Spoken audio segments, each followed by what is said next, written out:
Very good evening all. I'm Aditi Lama with the Tuesday night edition of South Asian News, Vision of Asia. We are coming to you from studio in New York City. Welcome to the show. Let's begin this episode taking a look at the coronavirus pandemic and its impact. The world has surpassed 117 million cases of COVID-19 with more than 2.5 million deaths. Here in the United States, we are at more than 526,000 COVID-19 deaths with more than 29 million cases. On vaccines, the demand continues to exceed the supply across the nation as the Bharat administration tries to ramp up the vaccination process. On that, currently more than 93 million doses of COVID-19 vaccines have been administered and more than 123 million doses have been distributed. The tally is for Moderna, Pfizer, BioNTech, and Johnson & Johnson vaccines. The White House today announced a supply increase of 600,000 additional doses of Pfizer and Moderna vaccines and also 2.7 million first doses being shipped directly to pharmacies. Meanwhile, CDC Director Dr. Rochelle Walensky said that now is not the time to relax restrictions on measures to curb COVID-19 and that months of March and April are going to be pivotal times as we try to vaccinate the entire nation. In politics, the U.S. House is expected to vote tomorrow on the massive $1.9 trillion COVID-19 relief package, which includes stimulus checks. More on this and the South Asian American culture. We have lots of interesting stories tonight. Here are the headlines. Federation of Indian Association and Consulate General of India hosts International Women's Day 2021, Brooklyn Borough Hall, New York City. GOPIO presents virtual interactive session, India's outreach to Diaspora Youth Perspective. Indian Consulate signs MOU with Bharat Electronics Limited and Triton electric vehicle in New York City. Time for a short break. Stay with us on Vision of Asia, Voice of the Community. We'll be right back. And welcome back. I am Aditi Lama and this is Vision of Asia, Tuesday night episode of South Asian News. Yesterday, the world celebrated International Women's Day, an occasion dedicated to social, economic, cultural, and political achievements of women across the globe. The day marks a call to action for gender parity and rallies for women's equality. The day every year presents several events all across celebrating justice and dignity. This year, the theme of Women's Day was #Choose to Challenge, with a vision that a challenged world is an alert world and that we can all choose to challenge and call out gender bias and inequality in the world and speak up against stereotypes. On that, the Federation of Indian Associations Tri-State and the Consulate General of India in New York hosted a version of their own celebration of Internationals Day. Held at the Brooklyn Borough Hall, the event saw recognition of South Asian women for their accomplishments and success in their respective fields of work, including serving on the front line of the coronavirus pandemic.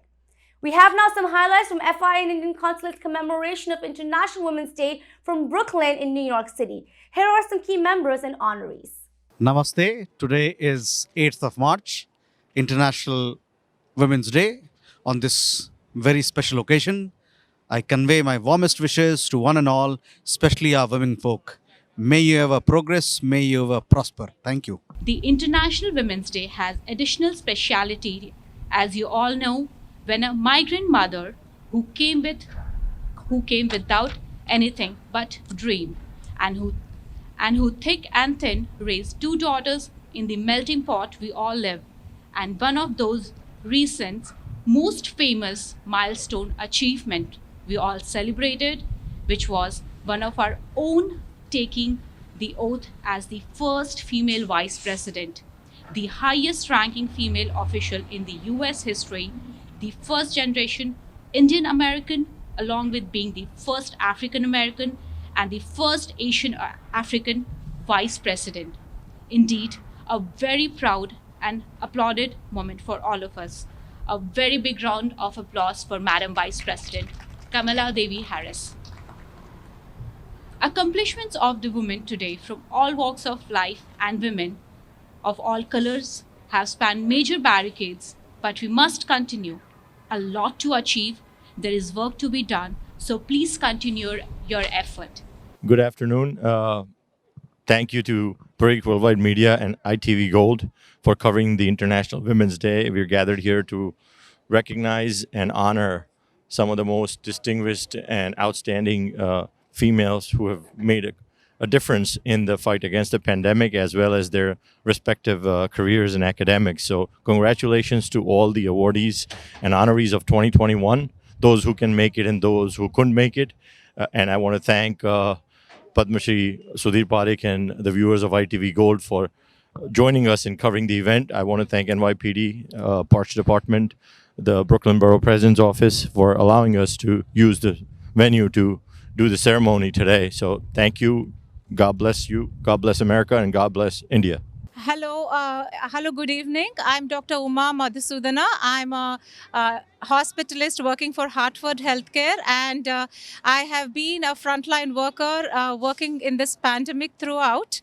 And I'm really honored to be here, to be one of the recipients. And I truly feel that I'm representing all the healthcare workers in this challenging time in this year.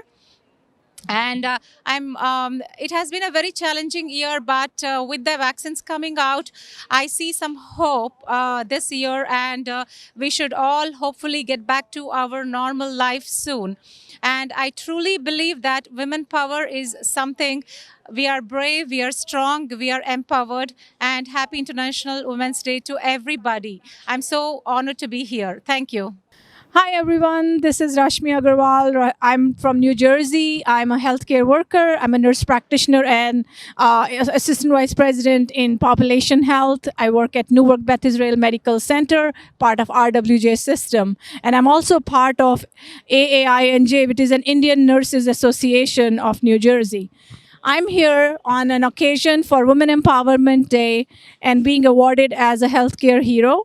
Not only that it's a Women's Empowerment Day, we're looking back and recognizing the efforts which has been put together in 2020 with the pandemic. This has been a tremendous year. If we look back, the journey started somewhere this day, almost March 5th, when we saw first patient in our hospital. And now, looking back, we are looking at so much we have learned through this year, whether it's compassion, whether it's delivery of healthcare, whether it's working together as a community and dealing through these challenges of pandemic. नमस्कार, मैं सबीना ढिलन बोल रही हूँ. मैं एक attorney हूँ by profession. आज हम यहाँ पर ब्रुकलिन बरो हॉल में आए हैं to celebrate international women's day. मैं ये जो मौका हमें मिला है उसके लिए बहुत धन्यवाद करती हूँ उन सब हर शख्स का जिन्होंने मेरे को इस मकाम तक पहुंचाया है as an honoree, which is ये सिर्फ मेरा ही अवार्ड नहीं है, ये सब उनके लिए है जो कितनी मुश्किलों से आपको उस मकाम पे आपको इंस्पायर करते हैं, आपको पहुंचाते हैं. और मेरा यही अभी तक यही रहेगा, जो अभी तक मेरा मकसद यही था और रहेगा कि हम जो भी एक इंसानियत के तौर पर एक दूसरे के लिए कर सकते हैं. और आजकल के हालात में जहाँ कोविड है, जहाँ लोगों ने इतना कुछ किया है, हम उस चीज़ को आगे बढ़ाते रहना चाहते हैं कि हम एक पॉजिटिव एनर्जी, पॉजिटिव एनवायरनमेंट अपने सब साथियों के लिए क्रिएट करें. सो धन्यवाद आप सबका. Thank you. I'm Abhilasha Gupta and representing here Plainsboro Mask Squad, and we are really honored to be invited by this FIA team here. It's really so nice of them that they are recognizing our smallest service which we could give to the community during pandemic. So I represent the Mask Squad. We both started this Mask Squad and we made over 3,200 masks for frontliners, US Naval Ship, US National Guards, and nursing homes. It was a great pleasure for us to work for the community. Yeah, I'm Satya Badeti. I'm from Plainsboro Mask Squad. So we both started the group, and then within a short time, a total 23 ladies joined the group, and total we gave 3,200 masks donated to all medical groups and all organizations. A very good afternoon. I thank FIA for bringing us all together. I also would like to congratulate all the other awardees today. They are integral part of the women folk, an important part of the Indian American community in the US. A very happy International Women's Day to all of you. On behalf of the Consulate General of India here in New York, I wish all of you the very best. You have been achievers in your life, and today it is our privilege to be part of this ceremony that we are honoring you, honoring your success, honoring your achievement. Happy International Women's Day to all of you once again. Thank you.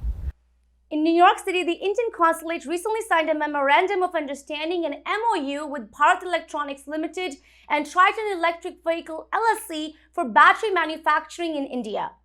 This memorandum expresses an alliance between India and the United States in scaling up manufacturing requirements and increasing the economic and technological connection between the two nations.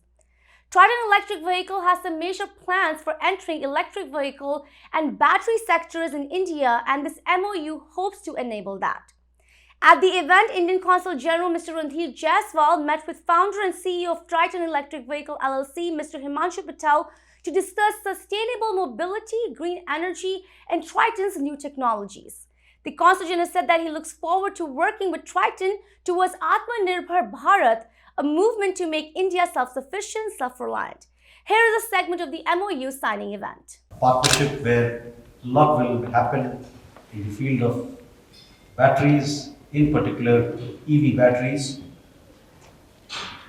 As a lot that is unfolding in the digital space, in the renewable space, in the space of energy, and in that regard, there is a lot to happen in India in particular and across the world in the field of EVs, in the field of batteries. We've also recently announced a new program for production link investment into ACC batteries, and I'm very excited that this new partnership is going to take our programs in India, consumer programs, programs on the public sector side forward. So I wish this partnership the very best. And as a consulate here in New York, we are behind them. We want to support them so that they can add to our growth and prosperity in India. At the same time, give a boost to India-US economic partnership and India-US technology partnership. With our brief interaction with Triton, we are highly enthusiastic and in the sense raring to go. Basically, we have made a small start with EV batteries, and I think this would be ramped up on a very large scale. We are very enthusiastic, like our DR&D has brought out. We will put our best foot forward, and we will give our fullest cooperation, and we expect the same from our partners so that we will make India proud on the global map. Thank you. Today's segment was regarding Triton Electric Vehicle signing an MOU to produce and manufacture our circuit boards, electronics, and also be a partner with us on assembling the battery packs. I believe that's going to be a huge achievement, not only just for India, but as well as for the US market as well. They'll be assembling the battery packs for us, as well as making the circuit boards in the quality of the defense quality, military grade quality. That's the reason we also we feel that quality is a very big component that needs to be brought into the consumer level as well for India, and we think that this is going to be a great partnership. And I started discussion with Himanshu a few months back, and we both have got certain strength, like they are very good in research development and they have got good products, and we have got strength in scaling the manufacturing. So basically, this tie-up is for scaling their manufacturing requirement, and it will be useful for even requirements in USA, other countries, as well as in India. So it is basically a win-win situation for both the team and the countries also. I hope their partnership will soon start powering our friendship, our economic connect, our technological connect. We look forward to the batteries that Mr. Patel has been talking about, soon to be manufactured in India by BEL, sorry. And obviously, there's huge, immense opportunities for both the partners to learn, earn, and grow and progress from this MOU and this partnership. Thank you. Well, it's time for this rubric on Vision of Asia, Voice of the Community. We'll be right back. And welcome back. I am Aditi Lama, and this is Vision of Asia, South Asian News segment. Let's now take a look at GOPIO, the global organization of people of Indian origin and international network of Indians across the world. The organization proudly represents millions of Indians living outside of India and engages in imbibing Indian culture, heritage, and values, especially amongst the youth of the community. The organization serves as financial and professional outlet for many of its members. On that, recently, GOPIO held an interactive virtual event titled India's Outreach to its Diaspora, the Youth Perspective, featuring participants from various countries. The event was attended by high school and college students as well as young professionals to enhance their connectivity and opportunities. Here are some highlights. Welcome to all our participants and all our esteemed guests. Thank you for making the time to come today. So today we are going to experience an informative session from participants from different countries on India's outreach to the diaspora, the youth perspective. As Thomas mentioned, after the session, we will pick two youths from today's session, and they will speak at the webinar organized by ARSP on April 10th, 2021. My name is 19 years old. Thank you for giving me the opportunity to be here today. I'm honored to speak in front of all of you. Growing up as an Indian American, I have always been eager to know more and more about my culture. And one way I have kept in touch with it is through Indian media. In this age of advancing technology, I believe Indian media is an effective way for India's youth diaspora country. Through music and movies, we are able to strengthen our understanding of Indian customs and language, as well as the current issues in India. We are able to get in touch with documenting problems or interesting aspects of India in order to learn more through their research. Regarding learning about Indian customs, festivals are one of these customs that are central to Indian culture and can help to educate the diaspora and make us more in touch.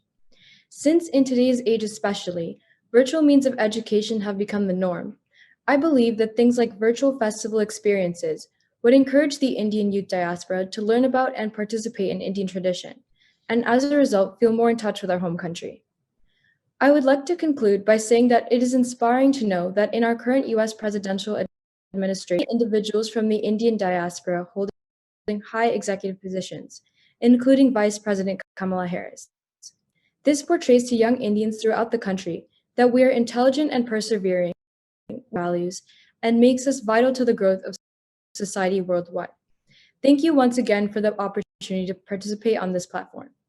Exploring and increasing the number of programs that can help the diaspora youth engage with study abroad programs at Indian universities in India and volunteer opportunities to serve in charitable organizations. All three of these initiatives would also provide them with a valuable experience useful for their future career. Ultimately, this is for youth in learning leadership, influencing foreign policy, and become members of a global Indian community for a borderless India. As these youth become young adults and follow their dreams, they will have the incentive and drive for the future of India. Thank you so much. Hi, everybody. My name is. I just want to start off say all the different perspectives these young persons who all touched upon different, even Israel and African diasporas. Myself, it's great view. So great so far. To be taking a different side of diaspora and how it's affected, and just sharing my perspective being Indian diaspora. Subject in 4 different lenses, so sharing with you all today. the contributions that diaspora has brought to us, which is Indian diaspora in the United States is a educated and very full population. India and their children have been of United States. Circular migration and transnational investments, a major role in bringing up pharmaceutical industries. AG diaspora profile, we actually, and 25 US-based Indian groups are 20 or more have an annual reserve of, and another 59 had an annual reserve. Brought them USA, TIE Global, and of course the esteemed GOPIO are quoted amongst the most influential. And the World Policy Institute has highlighted the Indian diaspora brings. The report actually said, "Be freed of India's bureaucracy in the United States. Their example and regulations in the Indian economy of dollars and a virtual educational enhancement for the diaspora as well origin. This diaspora has been an important resource to India, not only directly from diaspora members in their role as corporate in mainstream US." Thank you so much for the opportunity to, and I would like to thank some dignitaries here present here. So thank you so much. I was late. Anyways, so the topic which I like to speak up today is for the startup, because I'm involved into 2-3 startups here. So I would like to introduce that, given a good platform and to launch their startup, to get fund their startup, and to get help in the sense of. So I think the youth needs today the startup help. Like suppose a lot of people are starting the companies, but not all the companies are getting successful because they are not getting crucial help at the starting point. So I think if we as a common platform, like if we as an Indian community provide something to the young entrepreneurs, so that be successful in their journey, startup journey, right? So I have some steps to design, like how can we go ahead. So I think we should need to provide access to information first of all. We should provide access to the networks, right? So and third is to provide access to business training programs so that local entrepreneurs should meet, and there should be network exchange, and maybe who knows, the great thing might start from there. Entrepreneurship, migration, and unemployment, these all are linked with. So, and the diaspora has a crucial role in maintaining these things to get a proper solution, and a good implementation techniques are necessary. Also, under the leadership of Mr. Narendra Modi, India has developed a huge in the startup field, right? In the Atmanirbhar Bharat. So huge potential, and Indians outside India has also a huge potential, particularly youths, and I mean that's it. So thank you so much for the time. Well, this wraps up our show for the night. Please send us your suggestions and get your voices and organizations in our show. Email us on events@itvgold.com or follow us on Facebook @itvgold. You can also subscribe to our YouTube channel for free access to many of our popular shows. Thank you for joining us tonight from Queens, New York. This is Vision of Asia, and I am Aditi Lamba. Take care and be well.